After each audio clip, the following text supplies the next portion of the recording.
Middleton. I live in Middle England, in the mid-latitudes. I'm middle-aged, earning a middling salary writing travel books and teaching geography at Oxford University. My life is extremely comfortable, or at least it was. It all changed when I foolishly decided to write a book about what life is like in the hottest, coldest, wettest and driest inhabited places on Earth. It was the toughest year of my life, but it wasn't enough for my publisher. The places I went to were all permanently inhabited. She argued that there must be nastier places on Earth, even if humans couldn't live there all the time.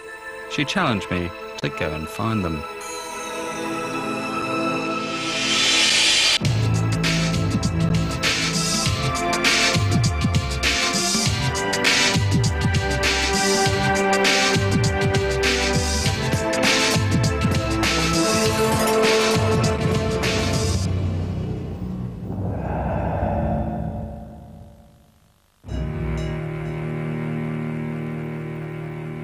The southern half of the island of New Guinea, one of the most inaccessible places on the planet, is 100,000 square kilometers of stagnant swamp.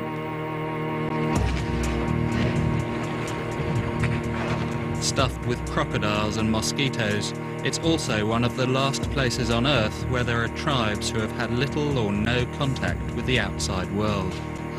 In an attempt to see if I could survive life in this fetid hellhole, I was going in search of the semi-nomadic Kombai people. Only discovered 20 years ago, they migrate through these inhospitable swamps and had developed an extraordinary strategy for coping here. Tree houses, some of them 35 meters high. But I had three problems. One, some Kombai still practice cannibalism. Two, I suffer from severe vertigo. And three, I hate crocodiles. Maybe this wasn't such a good idea.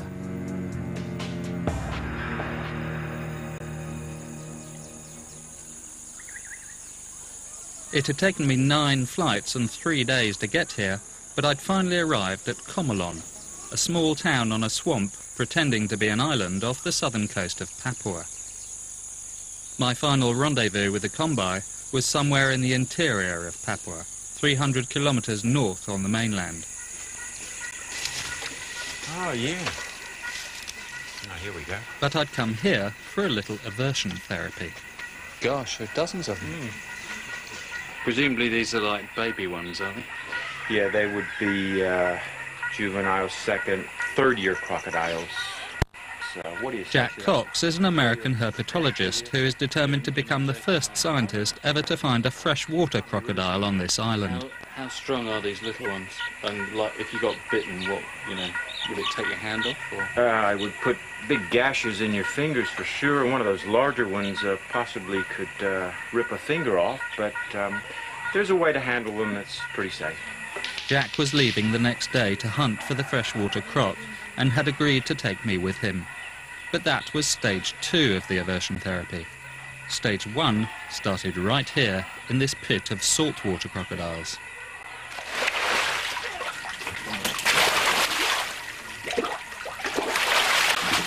That's a small one there, but it will give you an idea. And could you hold onto this far? No, it won't do anything. Hand around the neck, just like that. Thank you. The baby one was fine, but risking his toes once more, Jack didn't stop there. Excellent work. No, don't ask me to take that one as well. No, it's okay. Yeah. Just hand around the neck while... Yeah, but what am I going to do with this one? Throw it back in. So small. Are we not interested in this one at all? Yeah, no. This older brother was a little more daunting, but once Jack showed me how to hold it properly, it didn't seem so bad. Hold it nice and tight. It can jerk around. Perfect. You've got it. Hey, he's relaxed. Yeah. The aversion therapy seemed to be working, until Jack showed me the remains of what must have been this one's granddaddy. Holy smokes, look at that. Wow, good bumper. Wow. Now that's a salty skin. But the point, as far as I'm concerned, Jack, is it's a very big skin. But we may well run into these, especially at night. You're going first. You'll be right behind me. At some distance behind you, actually. Having put the fear of croc back into me, Jack took me shopping for essentials.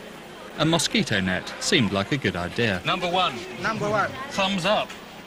The best quality, number one. It'll keep out the really tiny black ones that, they bite so bad and carry the bad strains of malaria, so that would be good to keep them out. Good. So what's next, Jack? Anything else that we need? Well, if Vital we supplies? could turn up a rake, I don't know if they've got them here, but we actually, yeah, we need a rake. Jack hadn't told me there was an agricultural component to this expedition, and when he settled for a broom instead, I was even more confused. That may be good enough.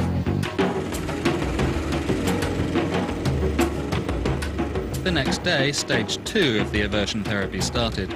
Jack's mission to find a freshwater crocodile was taking us to the freshwater swamps of the island's interior.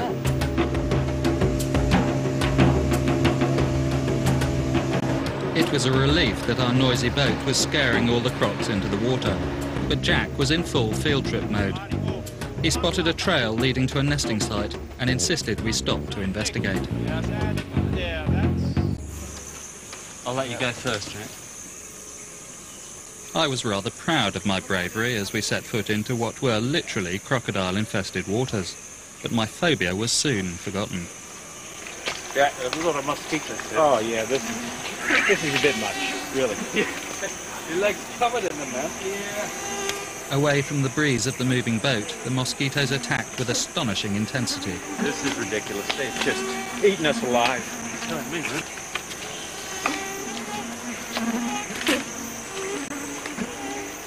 Jack just seemed to shrug off the mosquitoes as we plunged along the trail he hoped would lead us to a nesting site. Here. Yeah.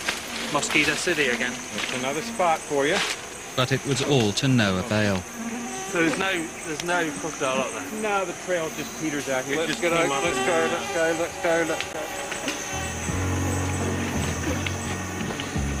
We'd spent just 10 minutes off the boat and I was in absolute agony.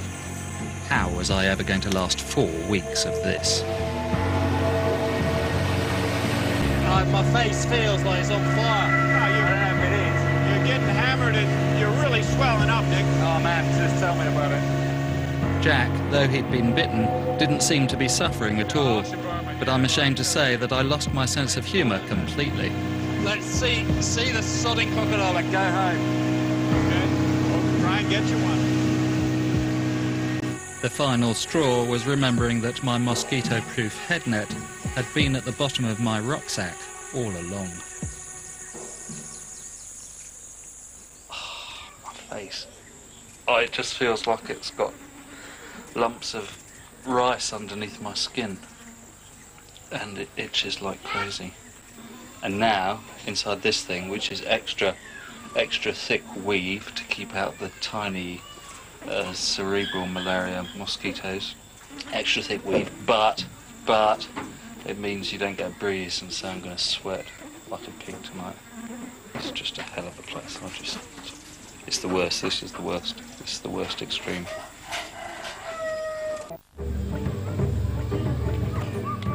The next morning, after a whole tube of antihistamine, I reluctantly got back onto the boat. My fear of crocodiles had disappeared, but only because it had been sucked out of me by the mosquitoes.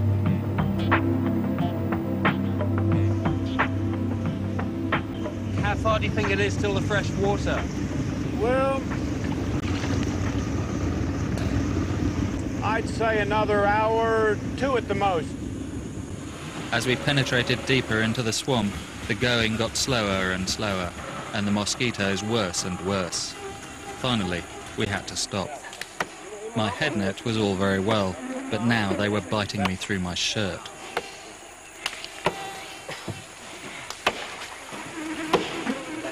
Even after our boatmen had chopped this huge tree in half, they still couldn't get it out of the way. We were stuck. Jack set off on foot. There was little else I could do but follow.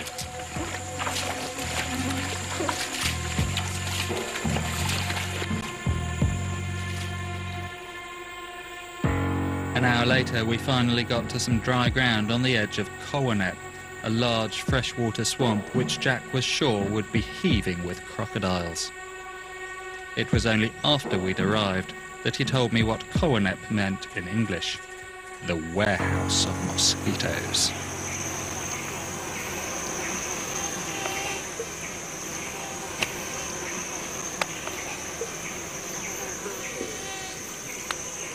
I felt like Gulliver in Lilliput, defeated by something you could squish between your fingers.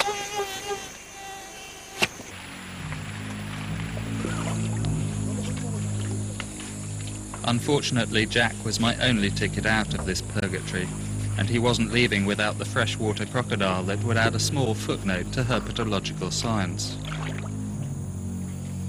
Scarily, the best chance of catching the mainly nocturnal crocodiles is at night. Jack's last-minute survival tip didn't make me feel any better. If a big croc does capsize us, by far the best thing to do is to stay underwater, try and swim away. Okay. Don't come up and thrash around. That's the worst thing you can Right. do. If you can't stay under the water and you come up and that croc is trying to bite at you, I will try and get to the broom here, jab it right into its jaws, hopefully help you out a bit. That's all I can do. Oh, what am I doing here, Jack? I want to go home. Now I understood why Jack had been looking for a metal rake. The technique was to scan the swamp with a torch in order to pick up the croc's eyeshine. Once they get caught in the beam, they become mesmerized, and you can pluck them out of the water relatively easily, according to Jack. Really should be something in here waiting for us. I'm afraid my role as a spotter was limited in the face of the relentless mosquito attack. I just swallowed.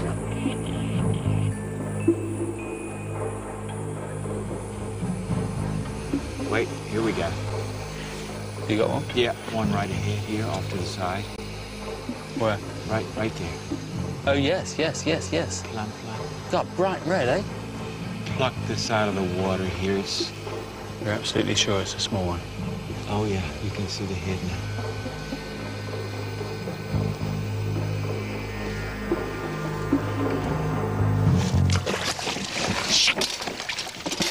now. Got it? Have you Yep. got it? There it is. Brilliant, Jack! Oh, That's extraordinary! small one. For one terrible well, yeah, moment, it's I small. thought Jack was going to throw this tiddler back and look for a bigger one. And looky here. Oh, it's got the pairs of large scales on the neck there, and that is a freshwater crocodile. It is? Yep. You sure? We got it. Mercifully, this was all the proof he needed that freshwater crocs did exist on the islands off the south coast of Papua. Beautiful animal. Can we get home now? He'd got his croc, but the mozzies had got me. I was absolutely dreading the next 3 weeks of my journey to meet the Kombai.